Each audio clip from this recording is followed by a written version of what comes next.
Hey,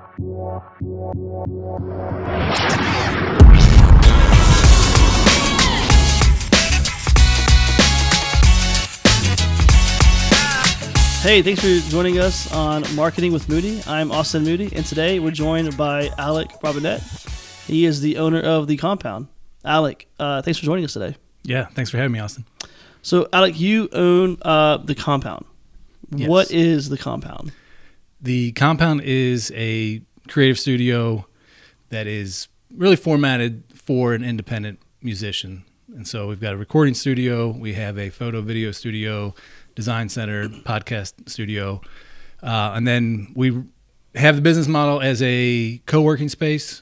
And with that co-working space, you have creatives have the ability to choose a certain tier where they get a certain amount of hours to use within the studio spaces. So as a content creator or musician, videographer, whatever you might be doing, as a member, you get 6 to 8 hours a month to decide if you want to record podcasts, go in the recording studio, make some songs, do some photo shoots. Hey, that's pretty interesting. So you're it's a membership style business where people can become a member and just use it on their own time when they need it. Yes. Yep. Got it. And then we have hourly rentals as well. So Got it. Whether that's just want to pop in and record a podcast, then you can rent the podcast studio for an hour. We also have a space that we have usually do about once a week, either a networking event, a intimate show, or some type of educational thing catered to the music industry. So we have this community space that I think you've been there for. Had a little music event there, a little party in December. So yeah, we tonight we have a comedy show that's happening. And yeah, it just kind of depends on either someone that wants to use the space or what we're doing and want to put out there to the community. Oh, that's awesome. And not only is it really for people that want to do it on a consistent basis by becoming a member, but they can also just kind of come in on a one-off and take advantage of it whenever they need. Yes, that's awesome. Yep. So, how did you get into that? It's a long story, but so about 10 years ago, I'll try not to take too much time on this story, but 10 years ago, I was living in Nashville. My first son was born. I decided to leave my corporate wealth management job, in which I was doing a lot of travel. And within that first couple months, started working on building my own financial planning company, which happened to be kind of niched and to work with artists, specifically music artists, because I was living in Nashville. 2016, my wife got recruited back here to Winston-Salem to work at Wake Forest. We made that tough decision. We moved back. I still launched this financial planning company 2016, 2017, and did that up to about 2020. During that time, I started a music business networking event, and I met Monty Lemon, goes by Monty, exclamation part, as an artist, and Spencer Aubrey. Both of those two are my business partners currently. So really, the framework started like 2019 in terms of just as I was doing these meetups and we were kind of, showcasing or providing education around music business. The next step from what I wanted to do was have the space, have like my own space where we kind of had anything that a artist could potentially need from a tool, resource-wise, but also community and education. Obviously, 2020, COVID happened, and everything kind of changed for me. From my financial planning business, I put that on a shelf and started working for a fintech company, startup company, for about 2 years, and then did that through 2022, in which Monty and I started then looking for space and trying to figure out how do we bring this thing to life. During all of that, I started to manage artists. I started to curate events and concerts, and so my experience kind of started to just broaden itself in terms of being a financial planner for artists to really dig into what does an artist do, what do they need, and instead of it being my background of investment management, it was the realization of ultimately what they need is to find revenue, right? They need revenue first, and then if you're successful, okay, then there's enough money to worry about building investment portfolios. Absolutely, yeah. So, yeah, that's like speed up to this time. Well, basically June 2023 or summer 2023, started really putting the foundation of getting the space, getting the model set, and then we launched about a year ago as far as in the space. So it's been a long time coming. Yeah. Been a journey. It has, so without a doubt. Before, and you said you were in 2016. You were in Nashville. Yes. Right. Yep. How long were you in Nashville for? I was there 2012 to 2016. Yeah, 4 years. I bet that was fun. It was fun. Yeah, it was definitely one of those. Like we had our first kid there, and that experience changed, right? As far as being, both of us working in our 30s, and then, and you add the kid into the mix, and all of a sudden the things that you were doing in Nashville don't really matter anymore as much. Like I guess that's a good point. Yeah, you're now a parent, and unless when your friends and family come to visit, then you're like, all right, yeah, let's go experience Nashville. Yeah, because I was in Nashville in April 2 years ago. Okay. And I was there for 4 days for a business conference. Yeah. And yet myself, along with a bunch of other people from the conference, we went out and had a blast for 4 days. Yep. So I couldn't imagine 4 years. I mean, I know you said you had a child, but yeah, I'm sure you still had a great time. Yeah, it was great. So we lived in East Nashville, probably about a mile and a half, like to the river or to where Broadway is. And honestly, like we would just stay. Everything was there that we needed in East Nashville, and it was just a little bit of a shock to the system in terms of just like walking around, and you're basically like walking among like celebrities without really knowing it. Like it's not the same vibe of LA. Like it's just people they're normal, but like if you look at them, like, oh wait a minute, like you wrote that song, or you're on the show, and. I mean, like the show Nashville was really big at that time, so like we would see some of those actors out and about, and they're just walking down the street. Yeah. Everyone's normal. You see a chair fall, and you're like, "Oh, there's Morgan." Right? Hey, there he is. So yeah, okay, So going from Nashville to Winston, I'm sure that was a big transition. I've lived in a lot of cities. So actually So you've moved around a lot. Yeah, so we moved to Winston-Salem. So my wife's from New York, and we moved here. New York City? Basically suburbs of New York City. Got it, okay. But we were in New York City before we first moved here in 2010. So we moved from New York City to Winston-Salem, then to Nashville, and then back here. And then I'm lived in Chicago, Charlotte, St. Louis, Holy cow. Michigan, Cincinnati. So as far as like Winston-Salem's probably the smallest, like as far as metro area that I've lived in. But I think what I like about it is it has character, and I've found for me it's like people ask me like, well, where's your favorite city you've lived in? And it's because I've lived so many places.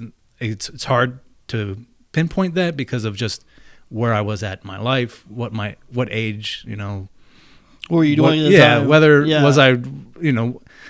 Was I in a relationship? Was I not having kids? Like all those things change. And so like being here in Winston-Salem in 2025 with, being married, I've got 2 boys that are 10 and 8.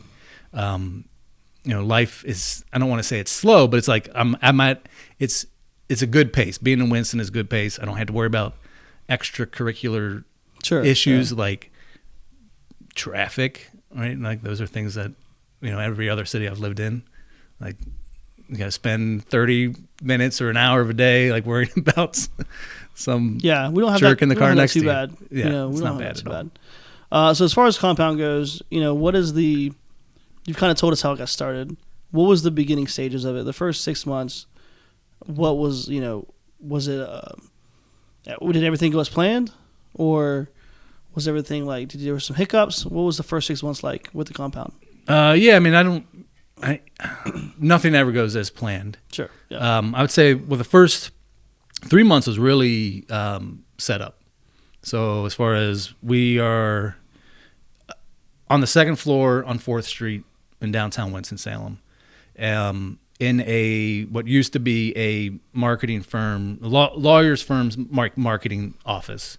So there were some things there that for what we built, like, and you've seen this room that has a green cyc wall, right? So it has the green screen was already there, which was being used by this marketing company for the law firm, and whether, the other part of the room has like the bookshelf. So I'm sure like one of the shot would be the lawyer sitting at the bookshelf, and then other times they would use that green cyc wall to commercial, wherever they might be at the car wreck or something like that.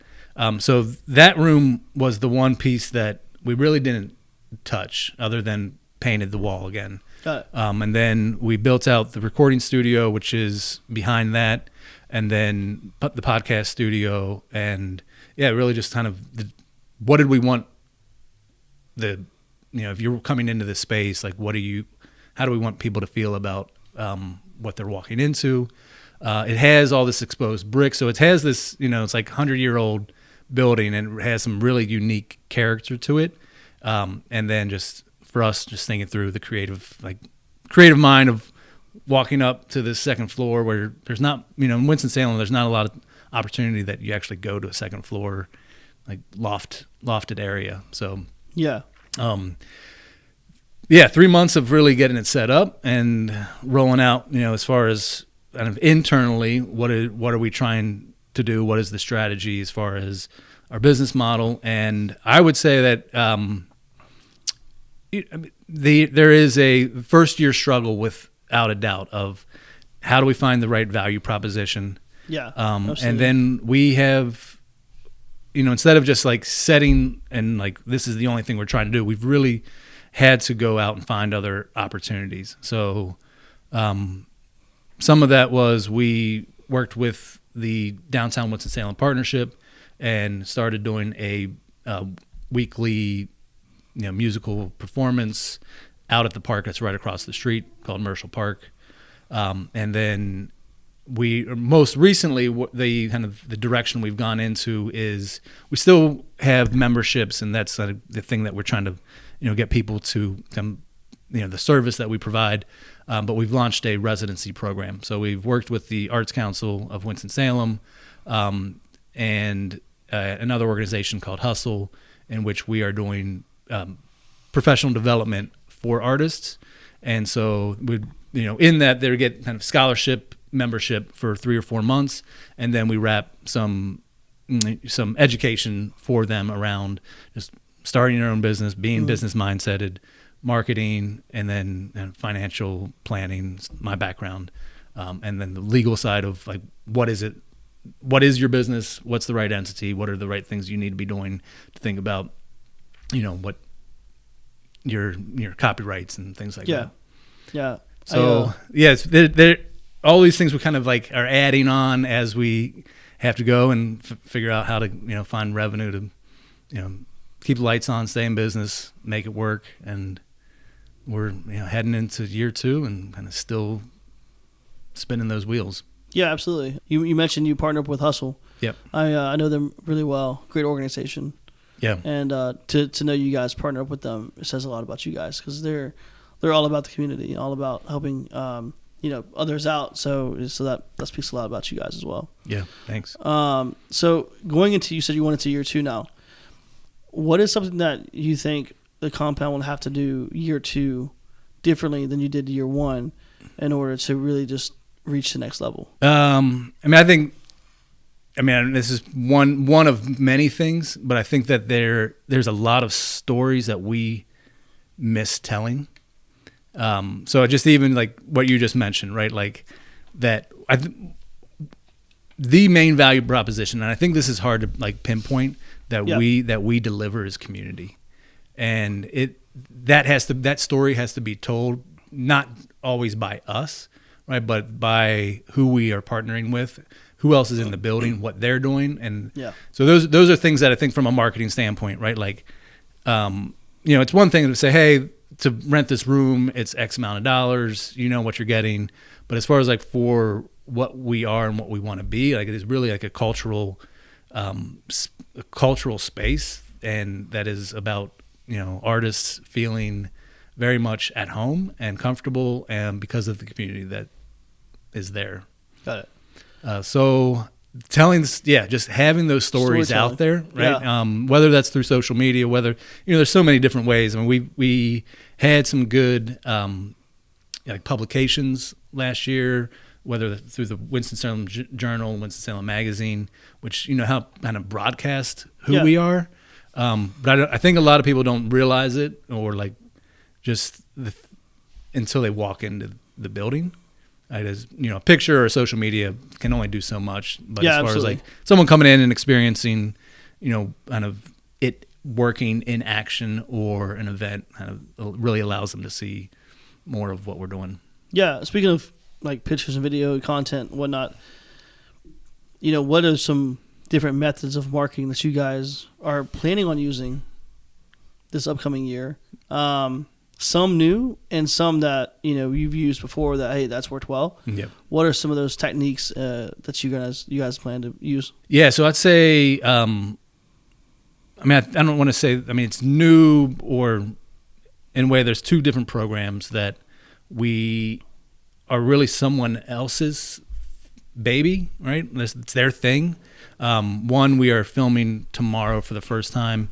It's called Soul Sessions. So there's a woman named Kathy Kavanaugh who she had been doing these for about a year, and we just started having conversations. And I think this could be something where we can have this in the compound, and we have these very similar missions. And so working with her as far as like she's going to have her platform, but how do we tie into, hey, this this recording of this band that you're doing tomorrow that we just kind of cross market and collaborate on, and that way the reach is further. So both that, and then we do another monthly networking event called Crate Dig and Chill. And again, this is Chelsea, who is a member. It's really her idea, it's her thing. But as far as the kind of that cross collaboration, where it's not just compound trying to, hey, this is who we are and what we're doing, it's coming really kind of through someone else, and reaching their network as well as ours, and expanding it that way. So it's kind of working through their membership organically in a partnership fashion. Right. Gotcha. Yeah. So you guys have all that planned out. You guys have been executing well from what it looks like, because you guys have events going in and out. Who's been the biggest support system for you guys? Like who's really, besides you and your partners, who's helped out the most? Oh, I would shout out the Arts Council of Winston-Salem. Okay. Forsyth County. So what we're working on right now. So I'll just speak there. But as far as like they've helped us as far as grants that have really kind of helped us open the doors, and then as we kind of move in and the direction we're going in, and I think in a way they asked us to do this, but pushed us into this realm of more of the professional development, right? So how do we? Yes, we have this place, we have resources and tools, but how do we help that individual, one, use them, but also just think business minded? How do we create more businesses that can sustain because of the space, the people, the education that we can provide? They 2 weeks, January 30th, we are doing a showcase in the Milton Rhodes Gallery, which is the Arts Council's little gallery space, and we are going to be leaving an exhibit for 2 months. So basically, this current cohort that is going through our residency, 7 artists who are going to be on display at the Arts Council's gallery for 2 months to kind of showcase them and their artistry, their business, but also kind of reflect the work that we're doing at the compound as well. Got it. That seems like a pretty incredible partnership. Yeah, it's been good. How did you guys come up with that? Like, how did you guys come with the Arts Council? Is not someone that you can just knock on the door. Right? No, you can't. You gotta like go through a process. How did that happen? So initially the main grant was they had ARPA funding, which all comes back to these bills where via COVID, money was flowing from federal government to municipalities, and then the city or county handed off, I don't know how much money over to the Arts Council as far as to fund projects. So that was the initial kind of grant cycle that we had.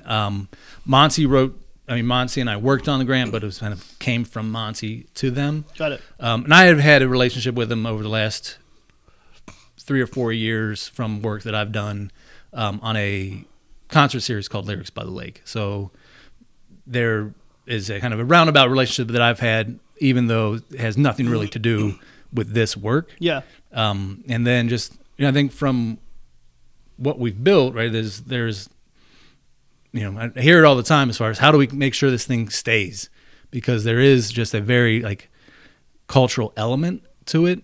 And in the city of arts and innovation, and where it gets difficult is how do you kind of arts and commerce meet, and sometimes like where we are spending right now is like, okay, how do we actually go ask for larger amounts of money to make this thing sustain instead of smaller amounts from the artists. So there's still business model, but there is definitely this change that's happening. And some of that is because of, that the relationship we have with them. And it can't all come from Arts Council. We got to come up with other ways. But as far as like at least the recognition of, hey, if this organization is an example of wanting to support and back what we're doing, is because we have this potential to do good work that has large impact for the community, but also for whatever individuals that are coming through these programs. Yeah, obviously you guys are in the networking industry, right? Mm-hmm. Was that what you would say? Networking / not networking, co-working space. Co-working, yes. Not networking, co-working space. Yeah. You guys have a lot going on. You're partnered up with the Arts Council. Mm-hmm. You're partnered up with a few other people. I mean, that's pretty incredible. Have you experienced any, I don't want to say blowback, but any negative attention or negative,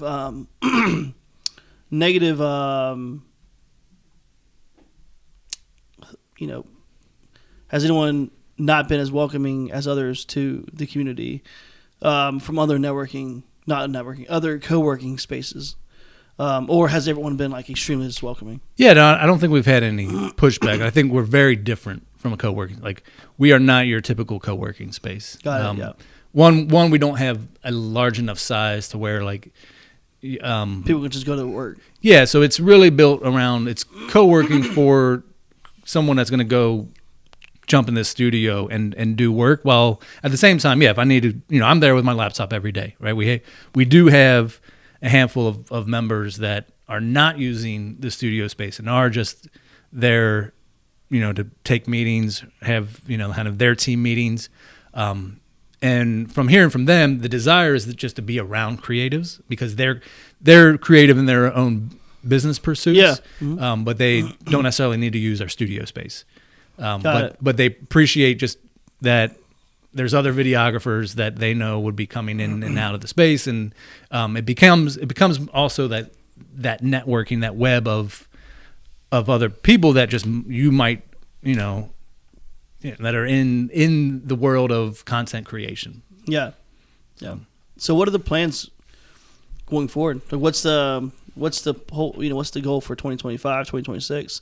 What should we expect to see in the future? Yeah. So one is that we are likely going to move from a partnership for profit to a not-for-profit, and it doesn't necessarily limit the business model. We can still do what we're doing, but it just has the ability, as we realize that it's if people or businesses they see the value of the space, that we can ask for larger amounts, whether in donation, grants, sponsorships, that has some tax benefit to the giver, versus us trying to find thousands of artists that need to use or find a space similar to ours. Mm-hmm. So that's one thing that's going to happen.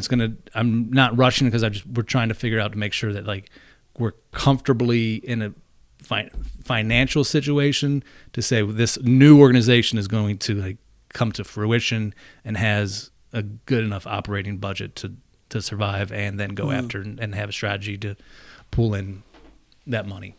So that's happening some point, 2025. But in kind of in the immediate time frame, we will, we're looking to basically have a fiscal sponsorship to help expedite the ability to get tax deductible donations.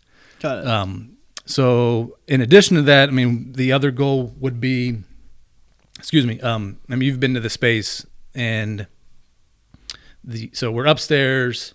There's two tenants that us being one, there's no one in this other space. So the goal, this year would be able to, within our budget, kind of expand into this other space, which would really probably, if in thinking of co-working, right, would allow us a little bit more of that ability. Whether someone wanted to rent a small office space, and then like in that space there's a boardroom, and there's more of like your cut up offices. Got it. Your traditional co-working space. Yeah, where our space is just, it's open, and then there's our studios. Yeah.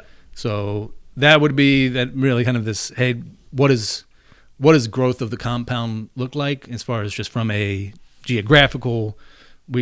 I love where we are. It's something that I kind of fell into. We were looking at another property, but then as far as the next goal would be, can we expand in that space and just have more room so we can do more things, especially if someone's needing to or wants to rent out our community space. We don't need to kind of shift our members somewhere else, right? They can still have another place to come to if they need to come and work. I think the coolest thing that I know about you guys is your culture. I know Monty very well. I know Spencer. I know you, and that's got to be a fun office. Yeah. Like you guys, you guys got to have fun. Monty is he is very professional. He's very serious when he needs to be, but when he doesn't need to be, man, he's just a funny guy. Yeah. He's super, super funny. So is Spencer. So kind of, I feel like you kind of have to have a lot of appreciation for that culture that you guys have in the office. Yeah, and at the same time, I think there's a lot of growing pains, like as far as like us, as business partners. Like there's times where we don't agree. We need to figure these things out together. I think when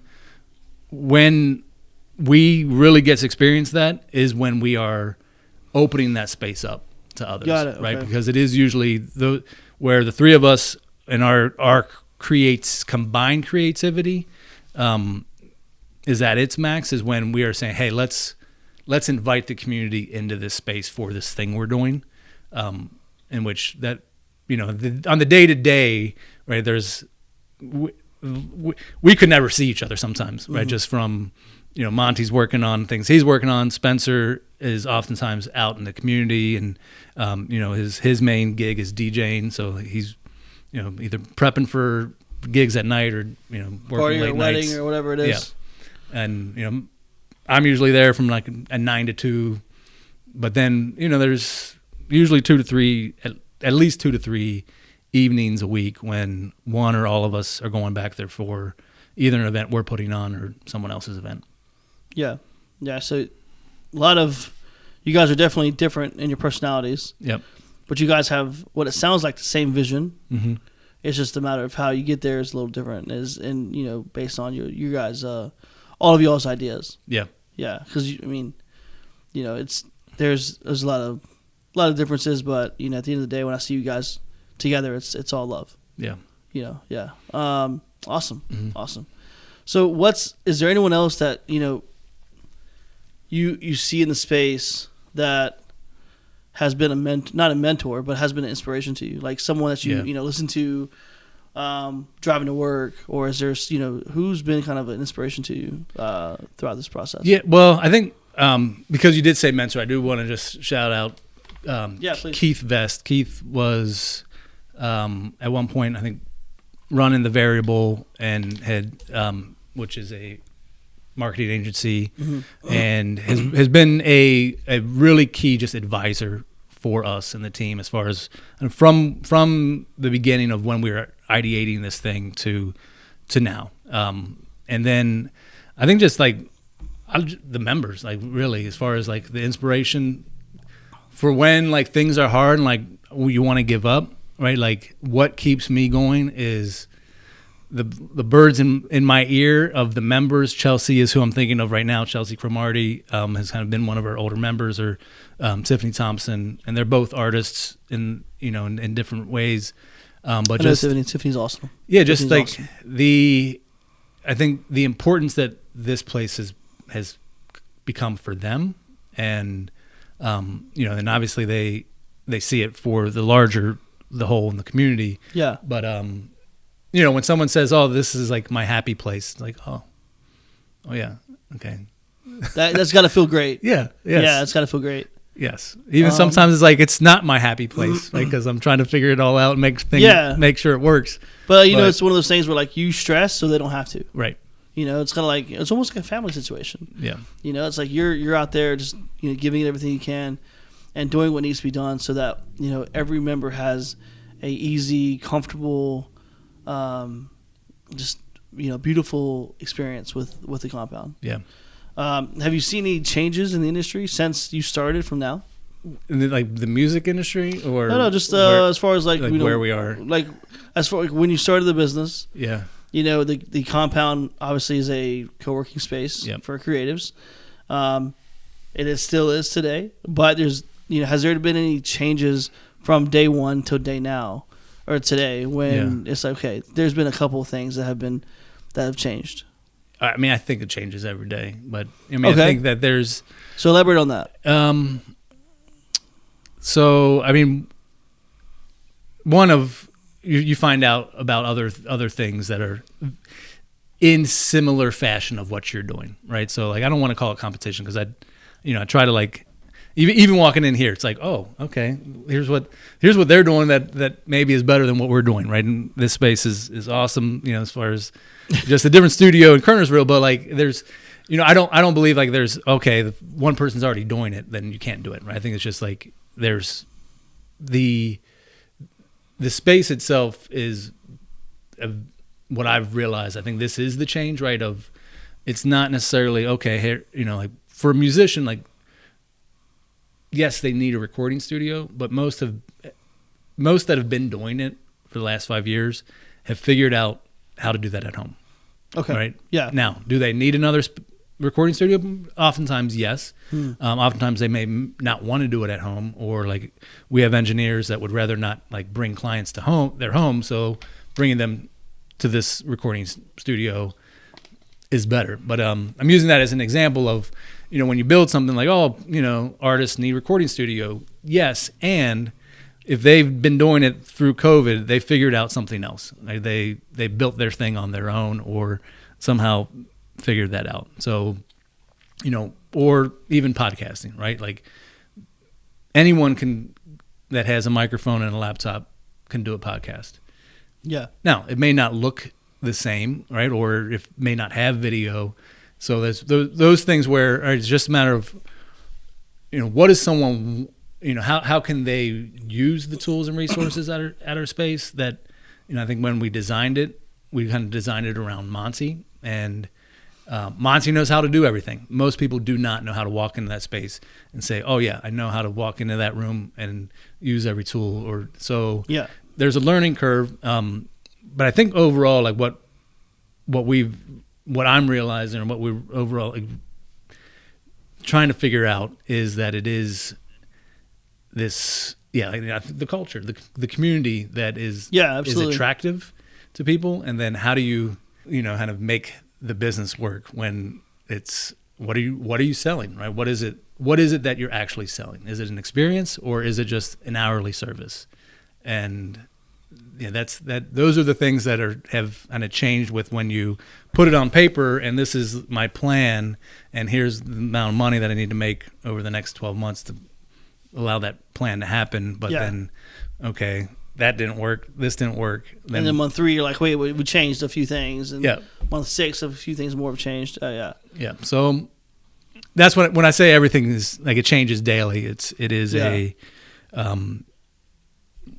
because it's hard to pinpoint what is the thing that the compound like what is the thing that people want to pay for at the compound. Yeah. And that's where some of the decision of going the nonprofit is, if a philanthropist or a business sees the value of this thing living in the city because of what it can provide to the community, to culture, then there's larger asks that can be made than to ask you as a content creator to pay us $149 a month. Yeah, absolutely. Not to mention, I mean, you're having a comedy crew there tonight. Yep. That's cool in itself.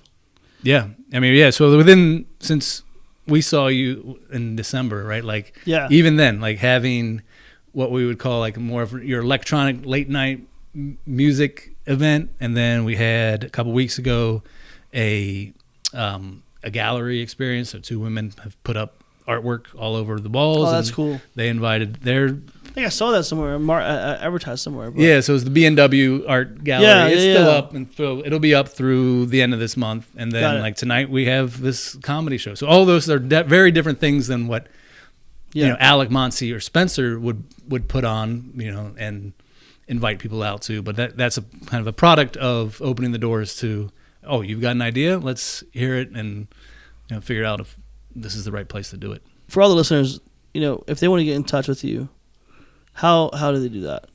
What's the best way to get in touch with you, Alec? Yeah, so Alec, ALEC, and then so compound is one of these things that, there's no vowels. So CMPND is how we spell compound. So our website is thecmpndnc.com. thecmpndnc.com. Alec is my email. Visit the website, email me, follow us on Instagram, thecmpndnc. Thank you so much for coming on today. It's been an absolute pleasure, and I hope one day soon we can have you back on to kind of see what's been going on and the progress. We can check in on the progress of the compound, because we'd love to have you back in here and to kind of see how it's going. Yeah. But thanks again for being on here. Thanks for having me, Austin. I appreciate it. It was fun. All right. Thank you everyone for joining in with Marketing with Moody. Again, I am Austin Moody, and until next time.